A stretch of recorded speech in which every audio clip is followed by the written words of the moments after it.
Amis fidèles téléspectateurs de GCAM Télévision, merci Nabino pour la confiance, merci pour la fidélité.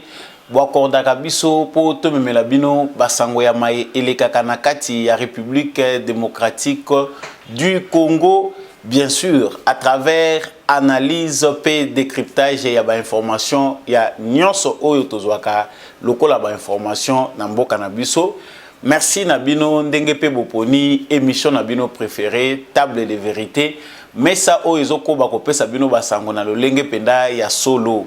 Mbote na ngai epa ya papa Gérard Kabeya pesa kabiso opportunité ya ko présenter émission oyo netando ya GCAM Télévision. Mbote na ngai pe epa na bino ba téléspectateurs epa iwapi partout bozali na monde, bozala na Asie, bozala na Afrique, bozala na Océanie, bozala na Europe, Amérique. Partout où vous trouvez à travers le monde, na sali voyage au moulaï pour na kopé sabino matondo ndenge boponi GCAM Télévision. Ce qui n'a nous s'abonner na chaîne Nabiso, occasion vraiment yangoyo ya ko s'abonner na chaîne Nabiso pe ko partager ka ba information Nabiso. Ce qui peut olingi ko tia maboko na mesa oyo ya bosolo o ezali table de vérité.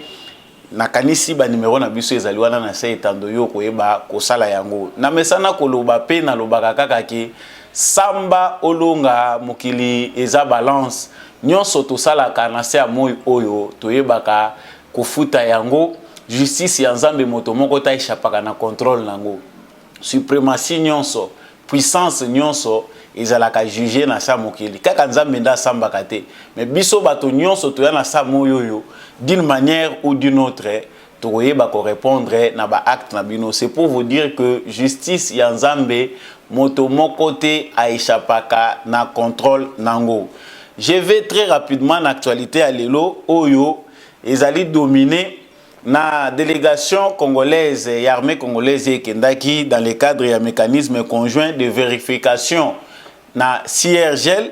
Armée congolaise a outi ko présenter ba effet militaire ya armée rwandaise na ba bibundeli mususu oyo ezalaki saisi lors ya ba combat devant commission wana oyo ezalaka chargé ya kotala makambo wana.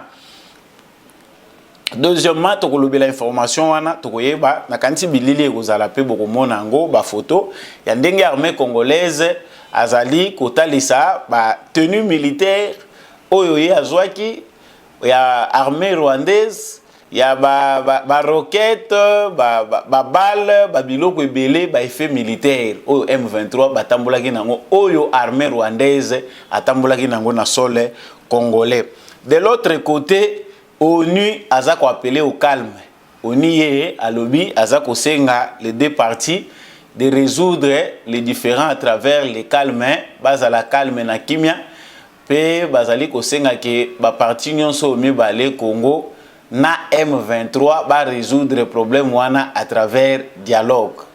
Aventure, mascarade, nini penda politique nini ONU alinga mema na République démocratique du Congo par rapport à conflit oyo. Nini penda oyo bazali na kati ya ko préparer. Je vous donne rendez-vous kaka na émission onde tokolobelango à travers décryptage p analyse ya information ndenge to salaka. Toujours kolandisa ndenge ONU alobi, l'Union européenne aussi appelle toutes les parties prenantes à éviter l'escalade et à utiliser les mécanismes existants de vérification conjointe, c'est-à-dire auto kolobane bandeli awa. L'Union européenne pas à koluka vérification à lobby, il faut ba utiliser mécanisme ya koyeba soki makambo oyo République démocratique du Congo azali koloba, armée congolaise azali koloba, ezali vrai to faux. Toko sale lango analyse tout au long ya numéro oyo. Boko zwa pe occasion kozwa ba révélation. Main noire nini ya Kagame eza derrière attaque ya M23 na sol congolais. M23 te mais aussi to mesani ko bengango armée rwandaise na sol congolais. Main noire e wuti wapi. Nous avons quelques révélations au Tokoloba. Comment manœuvre Salimaki na secrétaire général ya francophonie oyo azali Madame Louise Mushikiwabo. Comment ils étaient en contact avec ba officier supérieur ya armée française comment ba autoriser qui ba Rwandais ba ça la acte bango ba outil composé. Ça sont des révélations dont nous allons parler tout au long. Il y a numéro Oyo et puis pour Nakosu qui ça le président de la République Félix Tshisekedi a annulé son déplacement vers la Guinée équatoriale place wapi ba sommet mi balé et ko salema il y a Union africaine ya ko kendete azonga ki ya na Congo mokolo jeudi akotia makolo na été na ma basome wana mibale akozala représenter na ministre des Affaires étrangères Christophe Lutundula. Encore une fois de plus na Pesibino Matondo ndenge bo poni chaîne OEG comme télévision pour to memela kabino basango. Merci na confiance au bino bo pesi na mongongo ya Samba Olonga po na memela kabino basango ya maele kaka na kati ya République démocratique du Congo. Mbote nanga particulièrement na ba téléspectateurs bazolandanga à partir ya Suisse pe bandeko bazolandanga na front. Bandeko pe bazana Beni, bandeko bazana Goma, bandeko bazali na situation humanitaire critique, vraiment toujours partager peine na bino pe tosengi solidarité nationale na bandeko na biso. Nazongi na lumbango na actualité na biso ndenge na uti kolobango awa. Mécanisme conjoint de vérification ya Siergel. Armée congolaise a outil qu'on représenté na sommaire ba effet militaire et armée rwandaise saisi lors des combats avec les M23. Bisognon sotolandi na bilili pona ba balandaki na bililité ba photo oyo bozali komona ezali ba photo ya ba militaire ba tenue militaire rwandais oyo FARDC saisissaki ba arme de guerre ya armée rwandaise oyo FARDC saisissaki na kati ya batu oyo bango bakangaki na biloko oyo itikalaki na maboko ya FARDC tango armée rwandaise oyo toza ko benga M23 bazalaki kokima yango par rapport ya demande ya Union européenne. Nos FARDC sont descendus. Ndenge bino moko bozo mona ngona bilili wana armée rwandaise bazali, armée congolaise pe bazali kotalisa ba preuve ya présence ya armée rwandaise na sol congolais. Ce n'est pas suffisant parce que nous avons vu des images ko circuler na kati ya ba réseaux sociaux. Ces images wana eza ba preuve tangible. Comment la tenue militaire, l'armée rwandaise, ils ont côté na sol congolais derrière ce qu'on appelle les M23. C'est-à-dire, désormais, les Congolais ne peuvent plus lier leur langue pour que agression agression rwandaise. C'est-à-dire, ce que nous vivons comme menace dans la République démocratique du Congo, nous allons la guerre, ils allons menace ya armée rwandaise, RDF. Sikoyo makambo biso to sito yebiango. L'Union européenne a une vérification. C'est comme si l'Union européenne n'a pas source d'information na bango. Na ndenge bango ba yebeli conflit oyo. Bango basana na ba preuve te ya agression rwandaise na sol congolais. Est-ce que zali pona mbala ya liboso armée rwandaise a traversé ba frontière ya Congo aya kosala ba désordre ba dégâts? Est-ce que l'Union européenne a évité que l'armée rwandaise fait des dégâts de manière répétée sur les sols congolais? Ou bien c'est une façon d'apaiser la situation, ou bien c'est une façon congolais binobo kangamunoko. Ba combat o ebundami lorsque les M23 bazali ko pousser bazoya po bakota Goma. Nations Unies a vendu naïe. Union européenne a vendu naïe. Lorsqu'il y a riposte de notre armée, bazali ko repousser armée wana rwandaise pour ba mema bango na ba frontière. Appel les oya kaka partir à likolo. Non voilà, tozo senga na ba parti dialogue, il faut beau solo.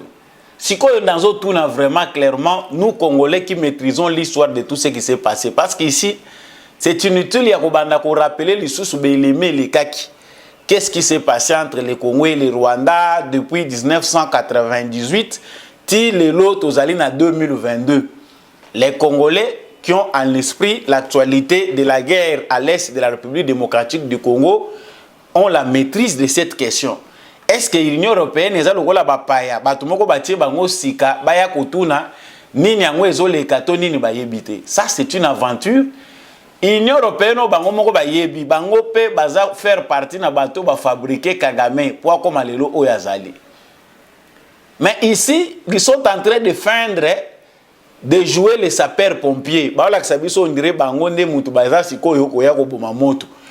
Alors que dans les coulisses, ce sont eux qui sont à la base. Il y a conflit au Mounene et à l'Est et à la République démocratique du Congo, y compris les États-Unis, pas moté. Nations Unies, Makambo Oyo, il y a insécurité, ça fait 21 ans que les Nations Unies sont au Congo. Tout le monde peut rappeler votre histoire pour votre babosa na kamwa mbangu. Le premier secrétaire général des Nations Unies est décédé à Koufelawa na Congo. Il soit résolu biso na Nations Unies. Lumumba soka kufa Nations Unies aza complice. Parce que Lumumba tango azali kubundana na ba tractation politique asenga ki sécurité à Nations Unies. Ba protéger ye kutu mutu akotisa Nations Unies awa ye mutu asenga bangona kasavu basenga ke Nations Unies yaka pour mettre fin na bateau baza ko créer ba trouble pour na ko sécuriser ba population. Nations Unies soka yawa Lumumba na kasavu.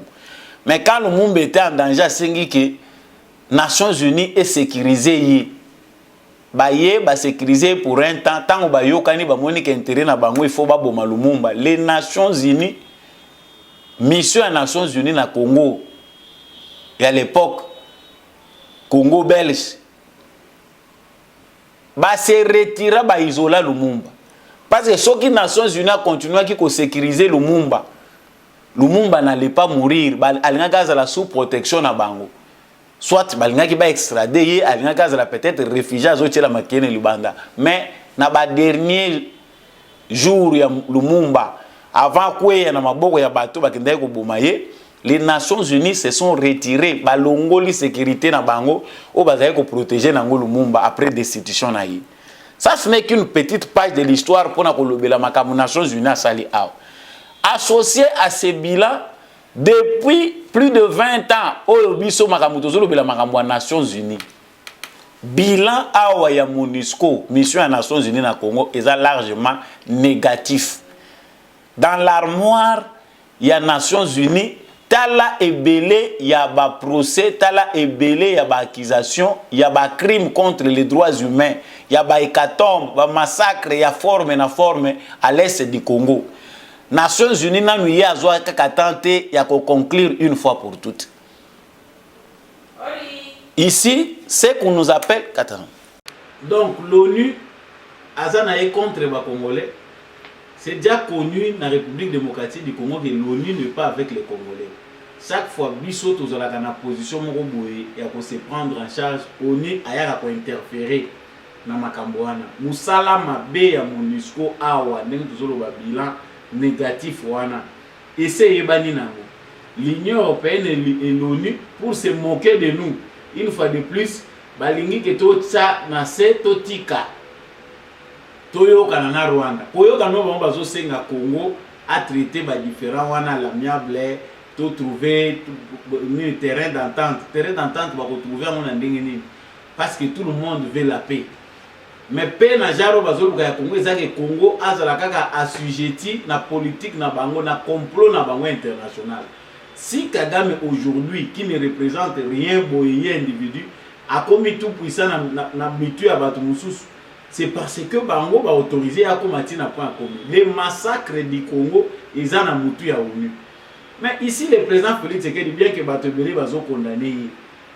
Batebele va apprendre le président Kokoma, n'engeni ni bazalaka vrai président. Le président doit s'assumer, bamususu bazo zela ba moni na tenue na zamba, il doit descendre au front. Congo est un membre des Nations Unies. Nations Unies peut aza na Congo. Tout le monde a bazo feindre, bazo s'accuser mutuellement na M23. M23 aza koloba koto armée rwandaise a lobby l'ONU veut se faire une image derrière les M23. Bato a MONUSCO peut ba lobby te M23 zo linga sakana yim to attaquer ba position na biso. Tout ce qu'on a entendu na presse de Nezoro. Mais ce qui a solo mission des Nations Unies na Congo ezali kozongisa kimia. Boyebi chaque fois que l'armée rwandaise a salaka invasion, ayaka pour violer territoire ya République démocratique du Congo. Ba char de combat ONU wana boko tsango na frontière te. Parce que ba char de combat ONU na mandoki o bango bazana ngo bibundeli. Lokola bayebi que chaque fois il y a des conflits entre RDC na Congo. Ce qui a solo ONU aza naître. Ba char ya combat to monango na frontière ya Congo na Rwanda. Et kaboli biso wana etelemi. Comme ça tu veux que ONU aza penda ko surveiller solo. Parce que na stade autocomi même nos FABC n'ont pas besoin. Tous en a besoin d'aide, il y a unité dans le front. Parce que si pendant plus de 20 ans, vous allez dans le logo de mon côté, sur 20 ans, vous allez le logo de mon côté. Et le logo de mais néanmoins, tu as vu que historiquement, il y a une dette monnaie dans la République démocratique du Congo. Ce qui a solo les appels dans l'organisation, mais tout le monde a payé ONU présence, il y a un armement dans l'ONU. Là-bas c'est l'OTAN, là-bas c'est là où les forces États-Unis, partenaires à la vision privilégiée. Donc ici l'ONU pense que chaque fois que faire de ça il y a la détermination à ma carte sur comment l'ONU a interférer. Ah, non, l'Union européenne a lobby, vérification, nous devons voir ce qui doit se passer. Est-ce qu'il y a solo vraiment Biloko va saisir les armées rwandaises, tout ça. C'est pour nous faire passer l'État inutilement. Il y a un moment où la Moussaka va congolais. Laissons la diplomatie à Félix Tshisekedi. Nabato bazo finga yeba lobi ki aza mauvais président. Tout le Congolais a le droit de devenir président de la République de par notre constitution. Congolais oyo amoni na yeke ye pas allé ambitionner comme président de la République, il est dans ses droits. Bon c'est la mkolobino comme président tout le monde a oyo bino bokosala ou ezana ba fantasme na bino wana. Félix Tshisekedi a ses stratégies, a son approche na ye. Le fait d'avoir appelé Kagame frère ne fait pas de Félix Tshisekedi complice ya Kagame, non. Kagame a sa frère na biso, c'est un Africain. Le Rwanda restera toujours notre voisin. Mais nous avons une façon, parce que non, il faut Tochamir et Kabola biso na Rwanda, Tochamir la séparation. Oui, c'est une part de solutions. Bachamir, Toche clôture ya munene et Kabola biso na Rwanda na ba frontière. Tout le monde a besoin de non, ce n'est pas la seule solution. La solution, la plus probable, la solution naturelle, c'est que le Congo doit dominer le Rwanda. Ata batu musu bazondi mangote parce que ba commentaire na zozo ba musu ba lobi za ndoto ya baba eko ko sala maté, il faut attendre pendant 50 ans, il faut que ça la boue. Non. Vous rêvez parce que vous ne savez pas que représente un fils du pays à la tête du Congo dans contexte auto commune. Kagame s'est trompé certainement, à se tromper ba ennemi à Congo baza ebélé parce que eux au Congo ils défendent leurs intérêts. L'ONU veut pérenniser l'insécurité parce que bayebi que c'est l'insécurité wana nde bango bazolia. Na lobaka likambo MONUSCO depuis longtemps que la MONUSCO cherche des voies, des moyens par lesquels bakoki ko continuer ko exister dans la République démocratique du Congo. Sans yango bazana mboka moko te bakokende mission wana ko kende lisusu wapi. Ezana isika moko te bato baza sur la présence des Nations Unies. Les Nations Unies deviennent une organisation inutile. Félix Tshisekedi l'a dit dans la tribune des Nations Unies. Il faut repenser, il faut vendre. L'objectif millénaire au Bino Boutchaka, quand on continue à 2000 ans, 15 ans où Boutchaki, l'objectif aux Nations Unies, il faut atteindre. Est-ce que vous atteindre en haut? C'est une organisation criminelle dirigée par des mafieux. Oyo administration na bango eza nango isimbami na bato baza bato ba mafia. Nous devons comprendre que dans le moment où nous Congolais, nous sommes seuls face à l'histoire. Mobilisation na biso ba Congolais nde mutu ezape ko déterminer respect au mukile koto sa biso na moment où. Laissons la diplomatie et la politique à Félix Tshisekedi. Nous devons savoir nous prendre en charge comme étant un peuple souverain. Ce qui te boy yango. Tant que boy ya minembo Félix Tshisekedi alobaki lokote parce que sur le plan diplomatique ba propos à président ko s'attirer des ennemis belé. Les Congolais doivent refuser ça. Bakei batonda bango nyonso na minembo balingi ba komisa ngo commune pour l'installation d'une seule commune ya minembo. balobi déjà dans ma texte déjà c'est tout ça là tu es sur pour concrétiser. On a mobilisé tous les représentants de la communauté internationale na Congo pour aller installer Minembwe commune rurale. Quand les Congolais baboyi yango, l'opinion congolaise a refusé, ça a donné la force à Félix Tshisekedi comme président de la République de poser l'acte ya ko sursoir décision wana jusqu'à na durée indéterminée. Même s'il reste encore beaucoup de choses à faire. Nalobaki awa ke makambo ebele eza penda konyokola biso. Monde oyo ezali kaka fait na injustice o biso ba congolais to salaminde biso bazote ya biso to zakaka to subir yango. L'article 63 de la Constitution congolaise dit que tout Congolais a le droit et le devoir sacré de défendre le pays et son intégrité territoriale face à une menace ou à une agression extérieure. Et ça péché na nini. Ceux qui biso tozoloba na peuple na biso que il faut botter les mains. Il faut veiller. Lorsque le président ukrainien na ba dirigeant ukrainien bazo benga bazo lancer appel na peuple ukrainien à telema pour na défendre patrie na bango o eza menacé na Russie, ça ce n'est pas de la violence. Wana eza incitation na NT eza mabete. Si nous Congolais to meki kaka mutu moko alobi botter les mamino so balobi oh non, on est en train d'inciter à la haine. Bakomi ko boma biso. Kagame aza ko regretter alobi bazo boma batuti. Tous les gens à nationalité à origine rwandaise baza menacés na kati ya sol congolais. On est en train d'exterminer les officiers militaires d'origine rwandaise. Bango baza origine rwandaise bakendai ko lukanini na armée congolaise. Ils vont même prendre des discours qui n'ont rien à voir avec la haine, bakomi ko traduire lingala na marque na bango. Nous avons des gens qui ont appris le lingala uniquement pour nous infiltrer. Lingala on peut bozolo bango bien té, mais bozo continuer ko ya ko finga kabiso. Ici, j'ai reçu des révélations. Révélation bapesingai awa par rapport toujours à makamwani za koleka. Comment se préparer rôle ya France. Donc Kagame tazo sala pe makamuna préparation na ye azaki préparer pe diplomatiquement. Pour ceux qui la connaissent, Madame Louise Mushikiwabo, azalaka ministre des Affaires étrangères en Rwanda après quelques années, il est retrouvé secrétaire général de la francophonie. Toujours les Français. Toujours les Français. Makelele. Na minute les Français sont en train de nous désorienter à travers leurs médias. Information ya ba français ezali kaka pona ko déstabiliser nango moral ba congolais. Encourager nango ba rébellion. Les médias en temps normal dans des pays où la situation est normale, er moko dictature est malam. Signal à RFI ou France 24 ou TV5 ko kangango na kotika biso tout si ça makambo. Parce que plusieurs personnes informent na sol congolais mutuna mutazo azo informer sur base d'intérêt na yé. Non, c'est grave. Madame Louise Mushikiwabo, présidente de la francophonie, accompagnée par des officiers, par des officiers de renseignement militaires français, a tenu une réunion avec les officiers supérieurs de l'armée rwandaise, où le Rwanda a garanti à la France la protection de ses intérêts au Congo. Comment le Rwanda peut garantir la France sécurité d'intérêt dans le Congo? C'est que la France trouve qu'avec Félix Tshisekedi, l'intérêt n'a pas été menacé.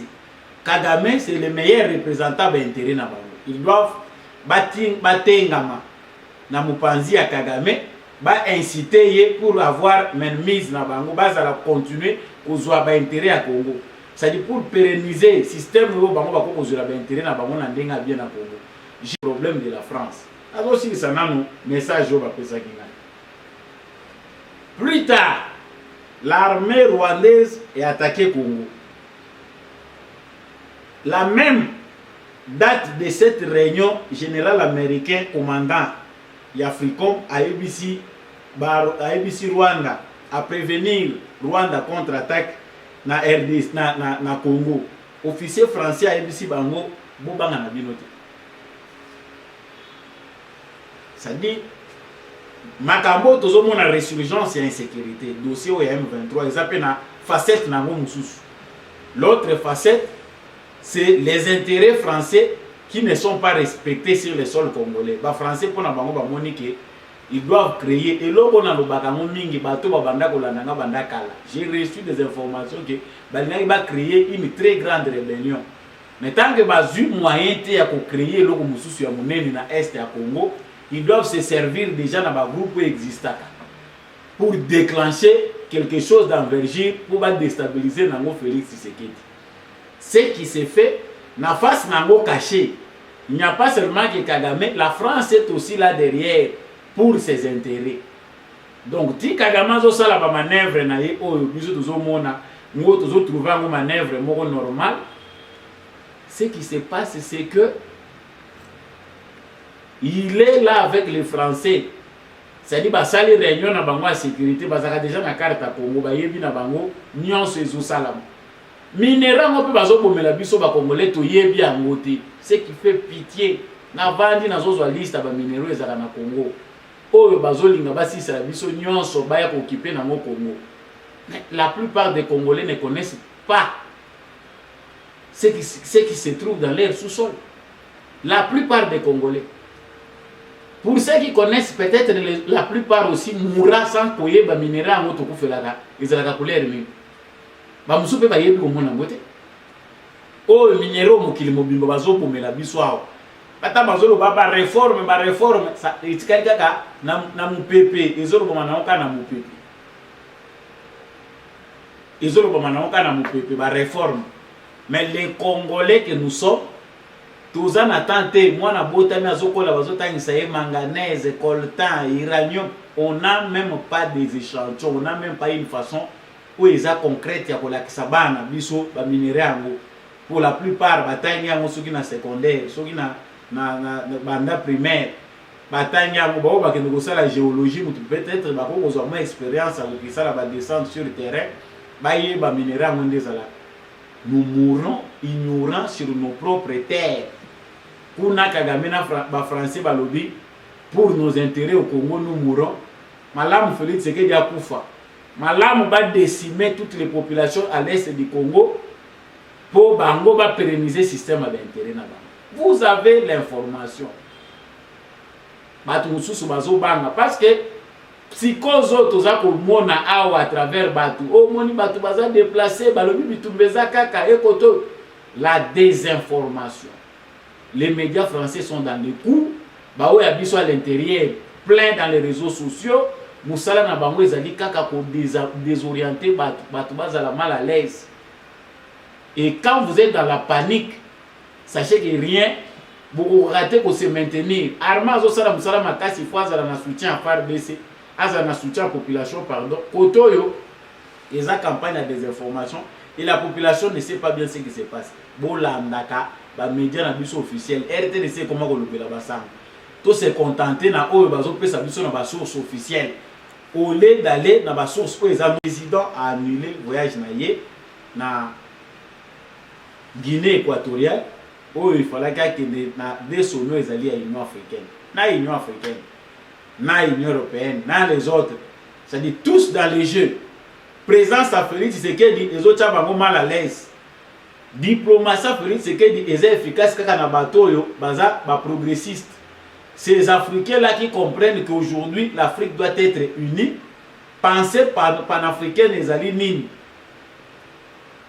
Nini Africains, la poto avancée. Ils sont presque inexistants, le président africain qui voit les choses sous cet angle-là. La plupart des présidents africains, c'est parce que la plupart des dictateurs ont entouré Félix Tshisekedi.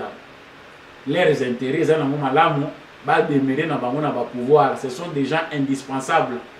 Parce que les politiques ont existé. Lorsqu'ils vont partir avec leur politique et tout ce qu'ils ont construit va aussi disparaître. Rien à conserver. Il y a un moment où Kagame a Manzoto. Bana ya batu bazo kufa. Les Rwandais pleurent aussi. Parce que nous, au Congo, nous pensons que non, na Rwanda peut bazolela. Parce que ce sont des faiblards. Si les Rwandais intelligents, bazalaki na Rwanda, bazape brave. Si les Rwandais étaient braves, balina ba comprendre que Kagame a ko hypothéquer vie na bango na politique moko sale. On a minute les ans à venir. Parce que même la communauté internationale, ceux qui les lobes congolais, bah, c'est décidé que Bazak se venger. La communauté internationale, la Koyana avion de chasse, c'était trop, c'est trop. La Koyana avion de chasse, c'était pas bombardé les Congolais. Voilà pourquoi nous disons à nos compatriotes de ne pas avoir peur. Koban et les Kimingi na ba Congolais. Et Bazoboma, et Bitumbango, et Yefa Lukabo. Il y a des gens qui reculent. Bamuso, comment il s'est mis déjà que guerre est bien été. Il faut chercher la paix. Mais la paix, on la cherche comment? Tout le temps, biso tout ça, la cas profil bas. Yango biso toujours que préparons-nous. Nous devons nous préparer parce que les jours à venir, et pour qui mieux à la malam, kaka Kagame longwe na pouvoir. Et puis ce longwe na ndenge na yemoko, il va mettre quelqu'un qui le ressemble pour à continuer toujours pour pérenniser politique au bango balingi. C'est aux Congolais de comprendre ce qu'ils doivent faire. Mécanisme, on a bandagi nango information, on a bandagi nango mécanisme conjoint, il y a vérification, il y a élément, il y a preuve, il faut faire des ça, ça pour prouver. Patrick Mouya, il y a des soupçons. Mais il y a des preuves, il y a des soupçons. Ce sont des soupçons, parce que awa, il y a des preuves, il y a des représentants. Vous êtes responsable de la communication, organiser la communication malam de manière à ce que les Congolais se contenter de la bribe et de manipulateur. Voilà aujourd'hui pour l'actualité de la Makambo ya Bitubale c'est Congo. Nazo qui est déjà nasuka. Soko sepela ginango, jalaka fa bese na motema. Si maya mapinga na biso, tokolonga parce que mabele eza ya biso. Si nous tous nous sommes déterminés, nous n'avons pas choisi d'être Congolais. Et nous sommes fiers d'être Congolais. Tokozala sima ya ba FARDC na biso dans les pires comme dans les meilleurs. Na moment où tu yebi que force au bazanango, appui oyo bazanango ya mokonza mboka o azali des pères et des mères, ils a appui moko et mankaki biso pendant plusieurs années. Si vous pensez que ba propos biso tozoloba, ils allaient incitation à la haine et talio, natandi article de la constitution pour les alliés au Sénat na biso ba congolais to sala yango. C'est l'article 63 de la constitution. Et puis si biso ningisa, biso nyonso to doit to défendre mboka na biso face à menace. Merci l'équipe technique qui accompagne Kingai Yandeko Chapo pour émission Oyo et Komela Bino.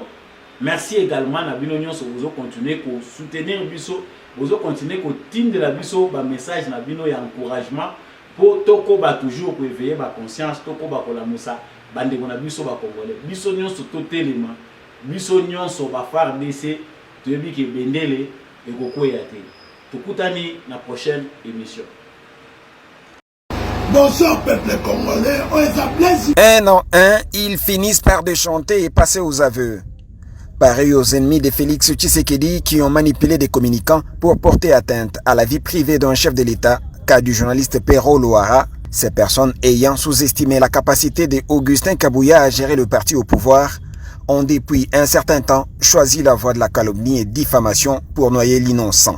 Auteur d'une récente vidéo dans les réseaux sociaux dans laquelle il accuse le secrétaire général du parti présidentiel d'avoir bénéficié gracieusement des autorités de l'INPP d'un montant de 3 500 $ américains, Blaise a eu une conscience chargée et par peur de faire la prison pour diffamation et imputation dommageable, il s'est décidé de rencontrer Augustin Kabouya pour lui dire des visous sommeil à culpa avant de se débarrasser de cette sale besogne à laquelle il s'est livré moyennant des miettes dont il bénéficie des individus qu'il n'a pas hésité sans être forcé de citer nommément. Jeko na Linyoko. Na Linyoko. Na Nizibura. Pati. Patina. Pati Tumba. Baye, tunali kutuna bato banatwa. O ndenge zaboye nini kop moko bimi, maloba mwe bimi na INPP, il paraît ceux qui passent qui a DG à INPP. Ba bouki 3 500 000 ba pesi Augustin Kabouya a soumis le PAM d'enseignement. Enseignement à Kassabou. A soumis le PAM d'enseignement. Quand on est déjà le baquet, Bon, qui est né de côté pour Augustin Kabuya Solola face à face la président. Gabi, il est mon secrétaire général à prendre Bissou à Valais. Pourquoi bon comprendre qu'à père n'a pas si n'a pas ni on a sali bidon. Yo moko aname conscience hein. La émission que ça là va témoignage contre nous. Bon, Babilo comment t'as on ça là quand même. Vous évitez que justice pèse. C'est comme Koloyo comme on a jeune ya parti mususu où ils aient des pestes. Azofinga ngai. Okosili. Oh non le bas bateau tout va passer une fausse information qui n'a le Kaboussali Valérie Père secrétaire général Nabiso il y a beaucoup de pieds dans l'eau na ina makula papa ai c'est attaquer moi na pour na naka moi na à part ndako père na okebiso wapi j'ai collé ma partie si peut-être que ndeboya qui peut utiliser na on attaquer Mokonzi. Bon, papa et aussi malgré l'outrage et l'ampleur du préjudice causé à sa personne, Augustin Kabuya ne se fatigue pas d'accorder son pardon à ses énièmes bourreaux.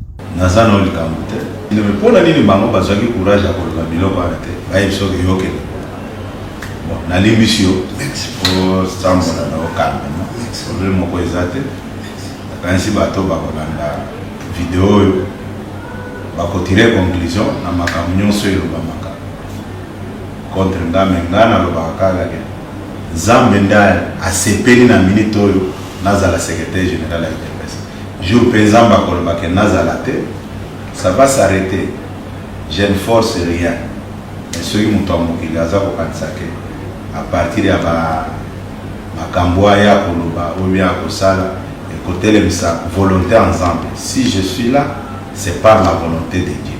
Comme on peut le constater, c'est maintenant clair que ceux qui ont beau combattu le chef de l'État de l'extérieur en manipulant certains communicants d'esprit faible et avides d'argent ont changé de méthode et opèrent désormais de l'intérieur avec l'aide de ceux qu'on croyait être fils maison. Car avec un bilan teinté d'exploits, en l'occurrence, la redynamisation du parti dans les 6 provinces, à savoir Kinshasa, Congo central, Kwango, Kwilu, Kasaï oriental et Lomami, la restitution du pouvoir aux structures de base du parti et dotation de machines pour impression de cartes de membres, sans oublier l'élection du premier vice-président de l'Assemblée nationale avec un score jamais réalisé auparavant, mais aussi la victoire au gouvernoral de membres du parti devenus gouverneurs et vice-gouverneurs, même dans des provinces où l'UDPS n'a pas eu un grand nombre de députés. Augustin Kabuya devrait mériter mieux, plutôt qu'une guerre sans merci de ceux qui se réclament appartenir à sa famille politique.